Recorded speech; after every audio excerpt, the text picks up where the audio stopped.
المغرب رسميا المملكة المغربية، دولة عريقة أكثر من 12 قرنا من الحضارة الإسلامية، وأكثر من ذلك بكثير مع حضارات ضاربة في القدم. هيا بنا لكي نتعرف على تاريخ المغرب منذ البداية وحتى الآن.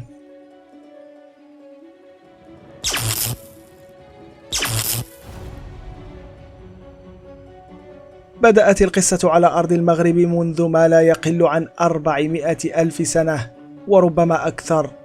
هذا على الأقل ما أظهرته الأبحاث الأركيولوجية والأدلة الأثرية، والتي تشهد على أن أرض المغرب مرت بها كثير من حضارات ما قبل التاريخ، أو ما يعرف بحضارات العصور الحجرية، مثل الحضارة الآشولينية والمسترية والجرسية والقبسية والكثير من الحضارات الأخرى. أما التاريخ المسجل للمغرب فقد بدأ مع الاستعمار الفينيقي للسواحل المغربية، وذلك بين القرنين الثامن والسادس قبل الميلاد، رغم أن المنطقة كان يسكنها الأمازيغ منذ حوالي 2000 سنة قبل ذلك. ويعود أصل كلمة أمازيغ إلى لغة الطوارق الأمازيغية القديمة، وتعني الرجل أو السيد الحر. وكان للأمازيغ قديما في منطقة شمال إفريقيا حضارتهم الخاصة، والتي أبدعوا بها في مجالات عديدة كالبناء والطب والتجارة والصناعة والكثير من المجالات الأخرى التي لا يمكن للحضارات أن تقوم بدونها. كما كان الأمازيغ يملكون جيوشا قوية مكنتهم من تأسيس مملكتهم الخاصة على طول سواحل البحر الأبيض المتوسط، وذلك 300 سنة قبل الميلاد. وعرفت تلك المملكة باسم موريتانية نسبة لكلمة موروس الإغريقية والتي تعني الأسود. كانت مملكة موريتانية تتمتع بالاستقلال التام، كما كانت محطة مهمة ونقطة التقاء للتجارة بين إفريقيا وآسيا من جهة، وروما القيصرية من جهة أخرى، مما جعلها تصبح مطمعا لإمبراطورية روما القيصرية، والتي استطاعت السيطرة على مملكة موريتانية سنة 40 ميلادية. منتصف القرن السابع الميلادي بدأ الفتح الإسلامي للمغرب، وذلك على يد دولة الخلافة الأموية، والتي دخلت منطقة شمال إفريقيا بزعامة القائد عقبة بن نافع، الذي استطاع بسط سيطرته على كثير من مناطق شمال إفريقيا، وبالتالي طرد البيزنطيين الذين كانوا يحكمون المنطقة في ذلك الوقت، وضمها إلى المناطق التي كان يحكمها الأمويون.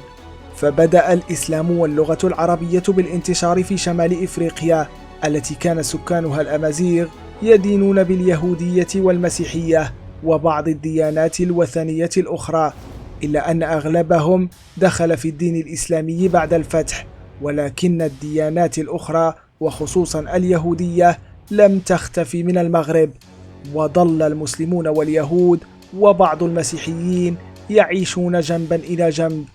وفي تلك الحقبة بدأت الإشارة إلى موقع المملكة المغربية حاليا باسم المغرب الأقصى، وكان يطلق على موقع ليبيا حاليا المغرب الأدنى، فيما كان المغرب الأوسط يطلق على كل من تونس والجزائر. سنة 740 تمرد المغاربة على الخلافة الأموية الحاكمة، فخرج المغرب عن الدولة الأموية، كما لم تستطع الدولة العباسية بعد ذلك فرض سيطرتها على المنطقة، فانقسم المغرب إلى عدة إمارات صغيرة ومستقلة، مثل إمارة برغواطة وسجل ماسة ونقور. سنة 788 بدأت بوادر أول دولة مغربية منفصلة عن الخلافة في المشرق بالظهور، وهي الدولة الإدريسية، والتي يعود اسمها إلى مؤسسها المولى إدريس بن عبد الله المحض العلوي الهاشمي القريشي، الذي حل بالمغرب الأقصى فارا من موقعة فخ قرب مكة سنة 786 ميلادية. وبعده ابنه المولى إدريس الثاني الذي بنى مدينة فاس وجعلها عاصمة للدولة الإدريسية. لكن رغم ذلك لم تستطع الدولة الإدريسية توحيد كامل المغرب تحت رايتها، إلى أن جاءت دولة الرباط والإصلاح، والتي عرفت بالدولة المرابطية سنة 1056 ميلادية تقريبا.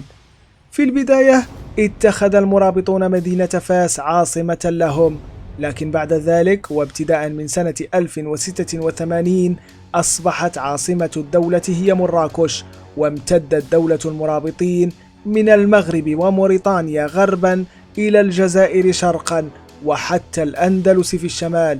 وبذلك استطاع المرابطون تحت قيادة يوسف بن تاشفين ولأول مرة توحيد الإمارات المتفرقة التي كانت تحكم المغرب.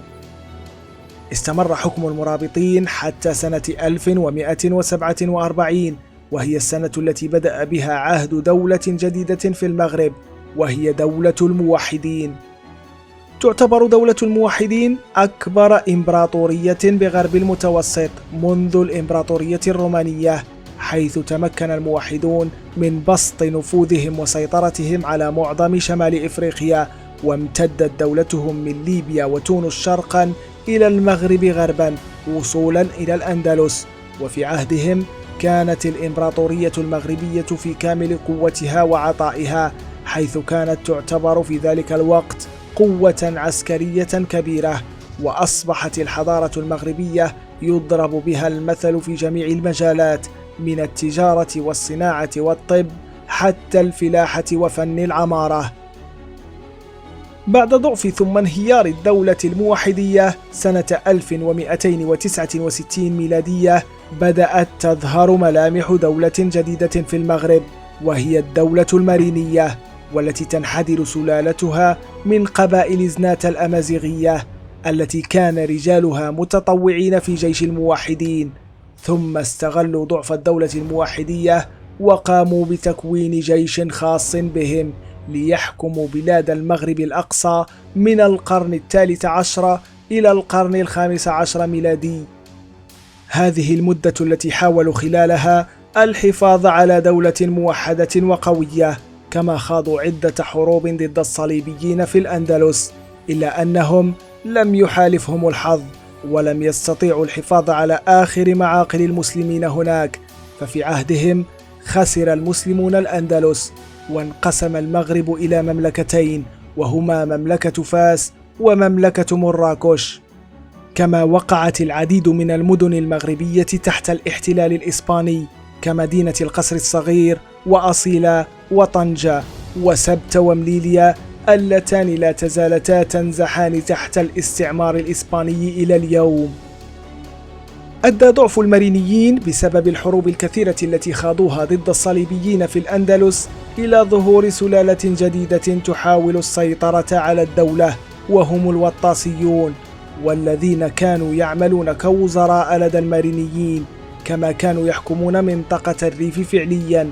ولكن بعد أن تأكدوا من ضعف المارينيين سنة 1471 قاموا بالسيطرة الكاملة على الدولة، وظلوا في الحكم إلى غاية سنة 1554 ميلادية. وفي ذلك الوقت كانت هناك حركة مقاومة ضد الاحتلال الإيبيري الذي سيطر على العديد من المدن الساحلية للمغرب، وهي حركة الشرفاء السعديين، لكنهم سرعان ما تحولوا إلى حركة عسكرية وسياسية، والتي تمكنت من فرض سيطرتها في غياب سلطة مركزية قوية قادرة على توحيد البلاد وطرد الاحتلال. وفي عهدهم استطاع المغرب استرجاع بعض من هيبته وقوته العسكرية، وذلك عندما انتصر السعديين على البرتغال في معركة وادي المخازن سنة 1578، والتي عرفت أيضا بمعركة الملوك الثلاث. لكن وفاة المنصور الذهبي سنة 1603 عجلت باندحار دولة السعديين، وذلك بفعل التطاحن على السلطة بين أفراد العائلة الحاكمة، الشيء الذي فتح باب الحكم أمام العلويين، والذين يعود أصلهم إلى آل بيت رسول الله عليه الصلاة والسلام، وذلك من علي بن أبي طالب وفاطمة الزهراء بنت رسول الله صلى الله عليه وسلم. ولا زال العلويون هم من يحكمون المغرب منذ ذلك الوقت وإلى يومنا هذا. إذا أعجبتك هذه الحلقة لا تنسى الضغط على زر الإعجاب، وأيضا لا تنسى الاشتراك في القناة وتفعيل الجرس حتى تتوصل بإشعارات الحلقات القادمة. ودمتم بألف خير.